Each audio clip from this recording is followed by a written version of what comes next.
মামি কি করছেন? কি ছাড়ুন মামা আর কিছুক্ষণ বাদেই চলে আসবে। আরে সুজিব কি বলছো তুমি? তোমার মামা আসলেও আমার খোঁজ করবে না, কারণ সে একজন অকর্মা, সে কখনোই আমাকে তৃপ্তি দিতে পারেনি।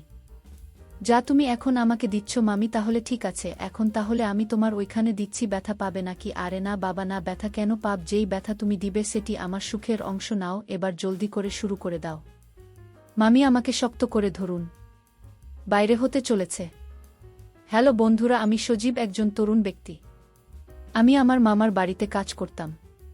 মামা তার স্ত্রীকে খুশি করতে পারতেন না, তাই প্রায়ই তিনি আমাকে তার ঘরে ডাকতেন। আমার মামি, যিনি দেখতেও অত্যন্ত সুন্দরী, মাঝে মাঝে এসে আমার পাশে শুয়ে থাকতেন।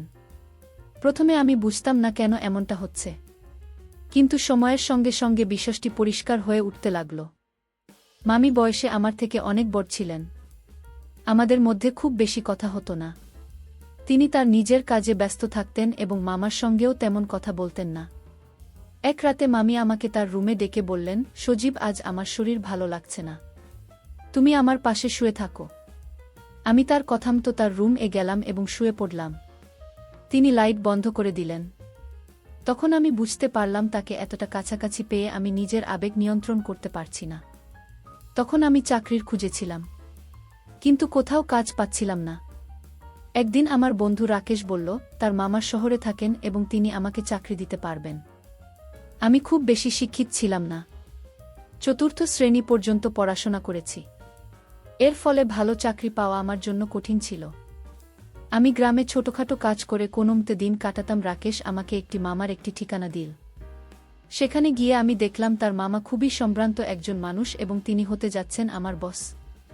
তাকে আমি মামা বলেই ডাকতাম। মামা আমাকে একটি ঠিকানা দিয়ে বললেন, তুমি এখানে যাও এবং ডাক্তারকে দেখাও। ঠিকানায় গিয়ে দেখি এটি এক ডাক্তারের চেম্বার। ডাক্তার আমাকে কিছু শারীরিক পরীক্ষা করলেন এবং রিপোর্ট দিলেন। আমি রিপোর্ট নিয়ে মামার কাছে ফিরলাম।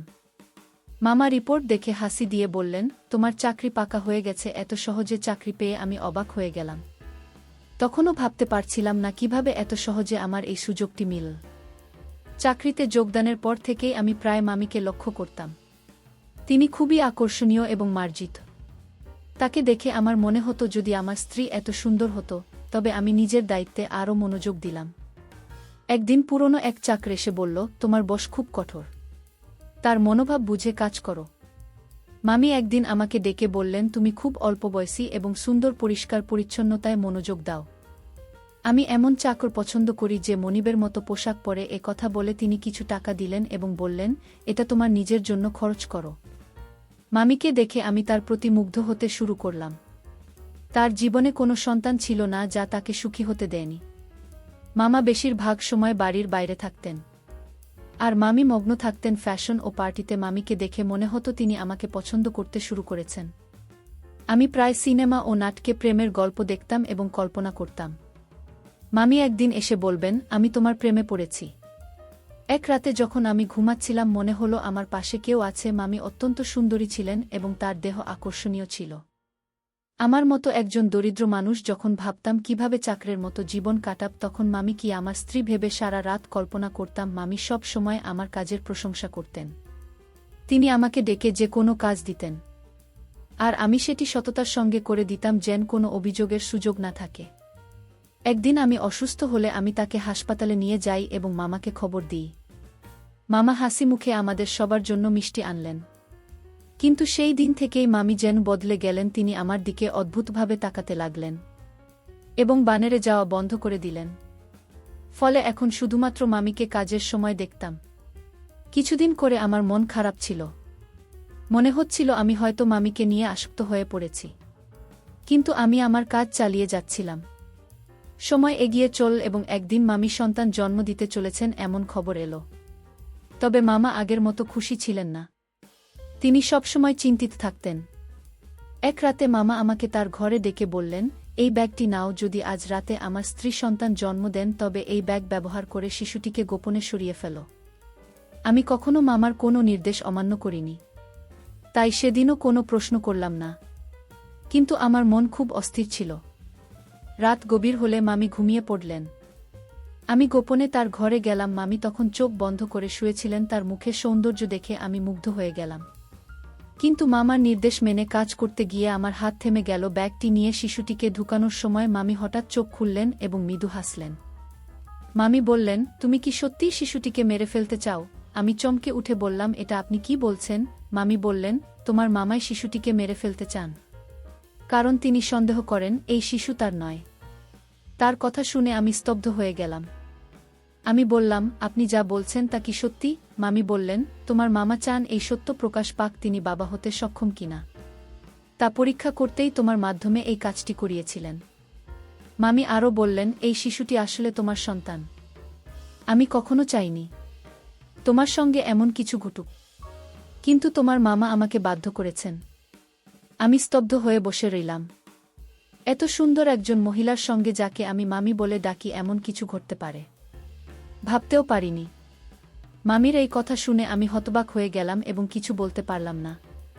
তুমি বলতে লাগলেন, তোমার মামা এমন এক পরিকল্পনা করেছেন যা তুমি বুঝতেও পারোনি। তুমি মনে করতে তুমি তোমার স্ত্রীর সঙ্গে আছো, কিন্তু আসলে আমি ছিলাম। তোমার মামা রাতের আধারে আমাকে তোমার রুম-এ পাঠাতেন এবং তোমার স্ত্রীকে অন্য ঘরে অজ্ঞান করে রেখে দিতেন। তিনি নিজেই পাহারা দিতেন যাতে কেউ সন্দেহ না করে। মামি বলতে লাগলেন, আমি প্রথমে বাধ্য হয়ে এসেছিলাম, কিন্তু পরে তোমার প্রতি আকৃষ্ট হতে শুরু করলাম। তোমার কাছ থেকে যে সুখ পাচ্ছিলাম সেটা তোমার মামা কখনো দিতে পারতেন না। সেই কারণেই আমি নিজেও তোমার প্রতি দুর্বল হয়ে পড়েছিলাম। তোমার মামা যখন এই পরিকল্পনা চালিয়ে যেতে লাগলেন, আমিও নিজে এটি উপভোগ করতে শুরু করলাম। তিনি আমাকে তোমার কাছে বারবার পাঠাতে থাকলেন। তিনি আরও বললেন, আমি গর্ভবতী হলাম, আর তোমার মামা আমাকে ভোরের অন্ধকারে ঘরে ফিরিয়ে আনতেন যাতে কেউ কিছু বুঝতে না পারে।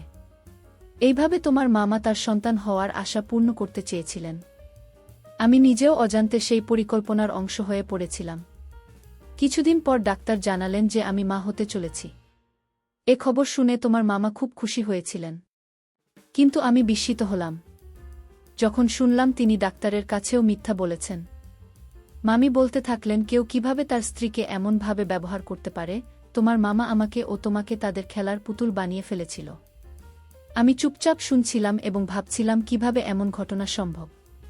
মামি তখন বললেন, তোমার মামা তার পরিকল্পনায় ব্যর্থ হয়েছিলেন, কারণ যখন তার একটি ছেলে হলো তখন সে খুশি হতে পারেনি। সে উত্তরাধিকার চায়নি, বরং সম্পূর্ণ ব্যবসা ধ্বংস হওয়ার পর তিনি সবকিছু হারিয়েছিলেন। তখনই সে শিশুটিকে ফেলে দেওয়ার পরিকল্পনা করেন। আমি বললাম, আমি এসব জানতাম না। যদি এটা অন্য কারো সন্তান হতো, আমি হয়তো জঙ্গলে ফেলে দিতাম, কিন্তু তুমি তার মা, তার যত্ন নেওয়ার দায়িত্ব তোমারও। মামি আমার হাত ধরে বললেন, এই সন্তান শুধু আমার নয়, তোমারও। তুমি তার পিতা, সুরক্ষার দায়িত্ব তোমারও সমান। আমি বললাম, তাহলে এই সন্তান আমার, তুমিও আমার স্ত্রী। মামি মুচকি হেসে বললেন, ধনসম্পদের লোভে আমি অন্ধ হয়ে এমন একজনকে বিয়ে করেছি যে তার সম্মান রক্ষা করতে তার স্ত্রীকে অন্যের কাছে পাঠিয়েছিল, এবং যখন আমি তার সম্মান রক্ষা করলাম তখন সে সন্তানের প্রাণ নিতে চাইল। মামি আরও বললেন, আমি আর এই মানুষটির সঙ্গে থাকতে চাই না। তোমার মন অনেক বড়, তুমি গরিব হতে পারো, কিন্তু তুমি একজন সৎ মানুষ। আমি তোমাকে বিয়ে করতে চাই যাতে আমাদের সন্তান ভালোভাবে বেঁচে থাকতে পারে। মামি জানালেন, তিনি মামাকে ডিভোর্স দিয়েছেন। আমরা একসঙ্গে থাকতে শুরু করলাম। মামি সেই বাড়িটি আগেই নিজের নামে করেছিলেন। কিছুদিন পর যখন আমার স্ত্রী বিষয়টি জানতে পারলেন, আমি তাকে ছেড়ে যেতে চাইলেন, কিন্তু মামি পুরো ঘটনা ব্যাখ্যা করলে আমি তাকে বুঝিয়ে শান্ত করলাম। অবশেষে আমি আমার দুই স্ত্রীর সঙ্গে সুখে সংসার করতে শুরু করলাম। আমরা সবাই একসঙ্গে থাকি। আমি আজ খুব খুশি, কারণ এমন সুন্দর জীবন আমি কখনো কল্পনা করিনি। বন্ধুরা, গল্পটি কেমন লাগলো জানাতে ভুলবেন না। আরও মজার মজার রোম্যান্টিক গল্প শুনতে চাইলে ভিডিওটি লাইক, শেয়ার এবং চ্যানেলটি সাবস্ক্রাইব করতে ভুলবেন না।